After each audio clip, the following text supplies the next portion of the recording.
Two isolated spherical conductors have radii 6 centimeter and 12 centimeter respectively. They have charges of 12 mu coulomb and minus 3 mu coulomb. Find the charges after they are connected by a conducting wire. Also find the common potential after redistribution. बच्चों कुछ चीज़ें जो आपको note यहाँ पे करना है वह है कि आइसोलेटेड, एक तो है isolated spherical conductor, isolated spherical conductor. इस कंडक्टर की कुछ चीज़ें आपको बच्चों पता होना चाहिए, ठीक है। क्या सब? कि जो C होता है कैपेसिटेंस वो होता है 4 pi epsilon nought into r. कैसे? C is equals to q upon potential difference V होता है। और अगर हमारे पास एक आइसोलेटेड स्फेरिकल कंडक्टर है तो उसकी वजह से जो पोटेंशियल डिफरेंस आएगा वो क्या आ जाता है बच्चों? के क्यू अपॉन आर, के क्यू अपॉन आर आता है। अब के को 1/4 पाई एप्सिलॉन नॉट लिख सकते हैं, तो के को हमने क्या लिखा? 1/4 पाई एप्सिलॉन नॉट, और आर तो आर ही है। तो जब आप यहाँ पे पुट करेंगे क्यू अपॉन वी की जगह क्या पुट करोगे? Q upon 4 pi epsilon nought r. तो बच्चों q q cancel, 4 pi epsilon nought r ऊपर चला जाएगा, तो सी आपका क्या आ गया? 4 pi epsilon nought into r. ठीक है, आई होप ये कहानी आपको समझ में आ गया होगा। तो एक चीज़ें तो आपको ये नोट करना था। नेक्स्ट जो एक और बात है बच्चों, CGS यूनिट में, इन CGS unit 4 pi epsilon nought की वैल्यू क्या होता है? आर, 1 के इक्वल होता है। तो सी आपका क्या हो जाएगा? आर के इक्वल होगा। जो रेडियस वही कैपेसिटी आइसोलेटेड स्फेरिकल कैपेसिटर का क्या हो जाएगा? आर हो जाएगा, ठीक है। तो आइसोलेटेड स्फेरिकल कंडक्टर के बारे में कुछ बातें आपको पता चल गई होगी कि C is equals to 4 pi epsilon nought r capacitance होता है। मतलब आप देख सकते हैं कैपेसिटेंस डिपेंड कर रहा है रेडियस पे। और अगर CGS यूनिट में अपन बात करें तो 4 पाई एप्सिलॉन नॉट की वैल्यू 1 होती है, इसलिए C is equals to direct r भी आप लिखते हो। ठीक, हमें कह रहा है कि दो आइसोलेटेड स्फेरिकल कंडक्टर दे रखा है, और देखिए बच्चों दोनों का रेडियस दे रखा है। रेडियस मायने रखता है, इसलिए मैंने रेडियस का आपको पहले ये रिलेशन बता दिया। लेट्स से एक ये है और एक और जो है बच्चों अपन ले लेते हैं। ठीक, कह रहा है कि एक का जो रेडियस है वो है 6 सेंटीमीटर, एक का रेडियस है 6 सेंटीमीटर, और दूसरे का बच्चों जो रेडियस है वो है 12 सेंटीमीटर। दूसरे का जो रेडियस है वो क्या है? 12 सेंटीमीटर। ठीक है, 6 सेंटीमीटर और 12 सेंटीमीटर। बहुत बढ़िया। इसको अब आगे बढ़ते बच्चों, क्या कह रहा है कि two isolated spherical conductors have radius 6 and 12, they have charge of 12 and minus 3। चार्ज कितना है? 12 mu coulomb minus 3 mu coulomb. बच्चों अगर मैं आपसे पूछूं कि टोटल इनिशियल चार्ज कितना है, टोटल इनिशियल चार्ज, तो आपको हो गया कि टोटल इनिशियल चार्ज है 12 और minus 3, that is 9 mu coulomb. ठीक, अब देखिए आगे, find the charge after they are connected by a conducting wire. आपको पता है कि अगर हमने इस दोनों कंडक्टर को, इस दोनों स्फेरिकल कंडक्टर को अगर हमने एक कंडक्टिंग वायर से कनेक्ट किया है तो चार्ज फ्लो होना शुरू होगा, और चार्ज फ्लो होते होते एक ऐसा कॉमन पोटेंशियल आएगा जहाँ पे चार्ज फ्लो रुक जाएगा।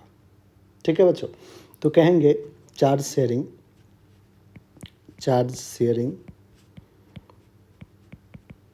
will take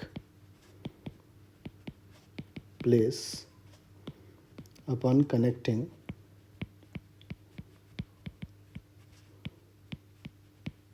conducting wire। ठीक है, charge sharing will take place upon conducting wire until both the conductors reach at common potential। जब दोनों कंडक्टर का जो पोटेंशियल सेम हो जाएगा, लेट्स से उस कॉमन पोटेंशियल को मैं V कह देता हूँ, तब जाके चार्ज शेयरिंग स्टॉप हो जाएगा, रुक जाएगा। ठीक है, तो जो कॉमन पोटेंशियल है वो V है। अब एक बात अगर मैं आपसे बच्चों पूछूं, लेट्स से हमारे पास दोनों स्फीयर को मैं ऐसे बना लेता हूँ बच्चों फटाफट। लेट्स से एक ये स्फीयर, एक ये था हमारा 6 cm वाला, और ये है हमारा 12 cm वाला। इनिशियल तो 12 म्यू कूलम है, -3 है। फाइनली लेट से इस पे Q1 कूलम का है और इस पे Q2 कूलम का चार्ज है। ठीक है बच्चों, फाइनली ये फाइनल सीन है। ये है इनिशियल का सिचुएशन, इनिशियल।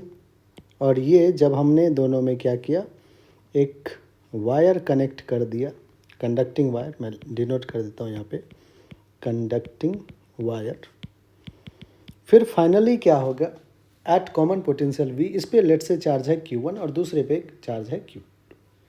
तो बच्चों अगर मैं यहाँ पे टोटल फाइनल चार्ज पूछूं तो आप क्या कहोगे?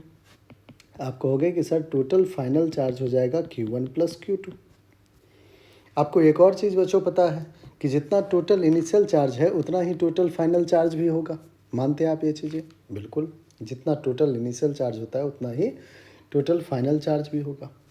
अब एक और चीज़ है बच्चों, जब आप चार्ज शेयरिंग के कॉन्सेप्ट पढ़ रहे होंगे तो एक और चीज़ें मैं आपको यहाँ पे बताना चाहूँगा।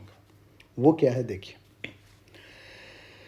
Q1 और Q2 जो है वो रेडियस के ही प्रोपोर्शन में डिवाइड होता है। कहोगे वो कैसे सर? मैं कहूँगा कि ये जो कैपेसिटर है, ये कैपेसिटर है, इसका कैपेसिटेंस क्या होगा? वो तो C1 ही रहेगा और इस कैपेसिटर का कैपेसिटेंस C2 ही रहेगा, उसमें तो कोई चेंजेस नहीं आना है। ठीक है, अब ध्यान समझिएगा आप, जो हमारा C1 होगा वो Q1 अपॉन V होगा, और जो यहाँ पे C2 होगा वो होगा Q2 अपॉन V2, और यहाँ पे V1 V2 तो कॉमन पोटेंशियल V है। तो बच्चों अगर मुझे यहाँ से Q1 लिखना रहे तो मैं लिखूँगा C1 इंटू वी, Q2 लिखना रहे तो C2 इंटू वी। अगर मैं दोनों को रेशियो ले लेता हूँ Q1 बाई Q2 तो आपके पास आ जाएगा C1V बाई C2V। V ने V को कैंसिल आउट कर दिया तो आ गया C1 बाई C2। अब बच्चों मैंने अभी जस्ट आपको कहा है कि जो C1 और C2 है वो 4 pi epsilon not R 4 pi epsilon not R है। तो आप लिख सकते हो कि 4 pi epsilon not R1 upon 4 pi epsilon not R2। I hope बच्चों आपको ये अंडरस्टैंडिंग आ चुकी है। दैट मीन्स जो चार्ज है वो रेडियस के रेशियो में डिवाइड हो रहा है। Q1 अपॉन Q2 R1 में R2 आ चुका है। चार्ज किसके रेशियो में डिवाइड हो रहा है? R1 अपॉन R2 के रेशियो में। अब बच्चों ध्यान समझिएगा, क्या आपको R1 R2 पता है? बिल्कुल। आप कहोगे कि सर हमारे पास जो R1 है और R2 है वो तो दे रखा है, एक है 6 सेंटीमीटर, दूसरा है 12 सेंटीमीटर, 1/2। तो देखिए बच्चों Q1 अपॉन Q2 आपने 1/2 फाइंड कर लिया है। ठीक है, और Q1 Q2 क्या है? जब कॉमन पोटेंशियल पे पहुंच गया है दोनों कंडक्टर तब जो चार्ज, फाइनल जो चार्ज आया है। ठीक, अब अगर मुझे Q1 फाइंड आउट करना रहे तो हम क्या करेंगे बच्चों? वही तरीका, 1 Q1 1 divided by 1 plus 2 will be 3 into total charge कितना है? टोटल इनिशियल चार्ज है बच्चों, टोटल इनिशियल चार्ज हमारा 9 म्यू कूलम।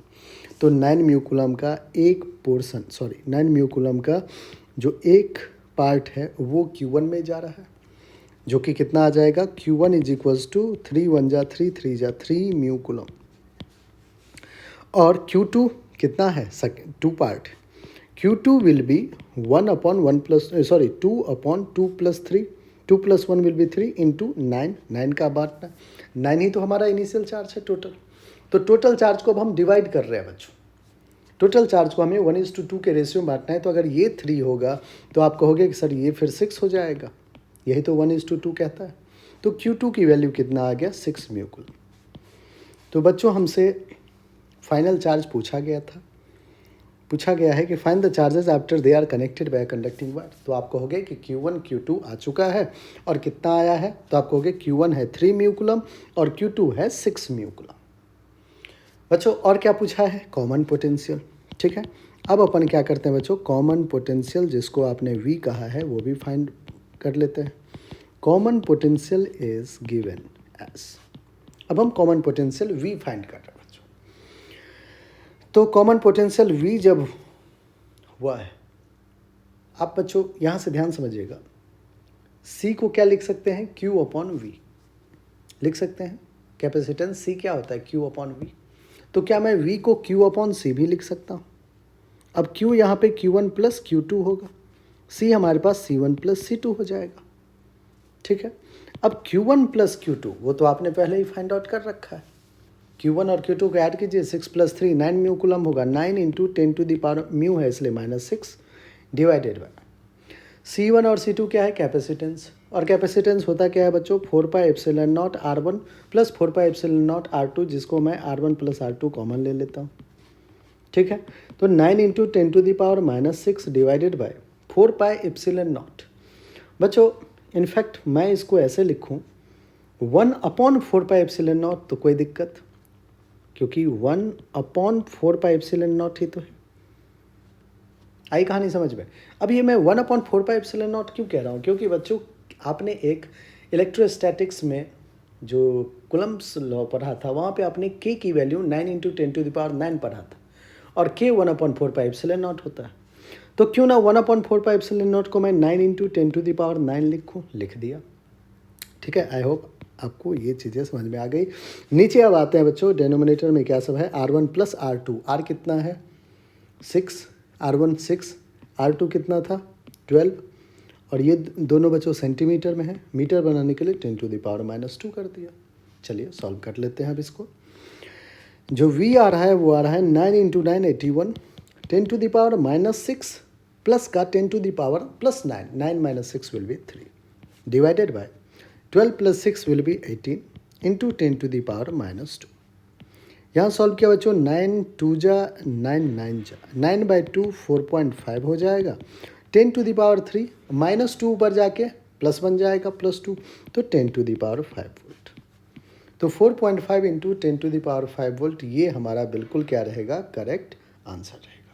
आई होप बच्चों बहुत ही अच्छे से आपको जो है बहुत ही अच्छे से क्लैरिटी आ गई होगी। चार्ज शेयरिंग पे बेस्ड ये प्रॉब्लम था और आपको बिल्कुल अच्छे से करके जाना है, ठीक है ना। तो जो भी अनटचेबल वाले क्वेश्चन होते हैं जिसका प्रैक्टिस आपको कम रहता है बच्चों, उसी को आप ज़्यादा फोकस करके जाएं। जेई में आप देखे होंगे अभी 2025 के जो क्वेश्चंस आ रहे हैं वो ऑलमोस्ट वहाँ से उठाया गया है जो थोड़ा बच्चे कम टच करते हैं, ठीक है ना। ऑप्टिक्स में भी देखेंगे आप तो वहाँ पे लेके गया है जहाँ पे ज़्यादा कम्बिनेशन के क्वेश्चंस होते हैं, लेंस का कम्बिनेशन हो, सिल्वरिंग ऑफ लेंस हो, तो इसलिए कैपेसिटर में भी डाइलेक्ट्रिक में गया है। तो जो बेसिक कॉन्सेप्ट है वो आपका अच्छा है।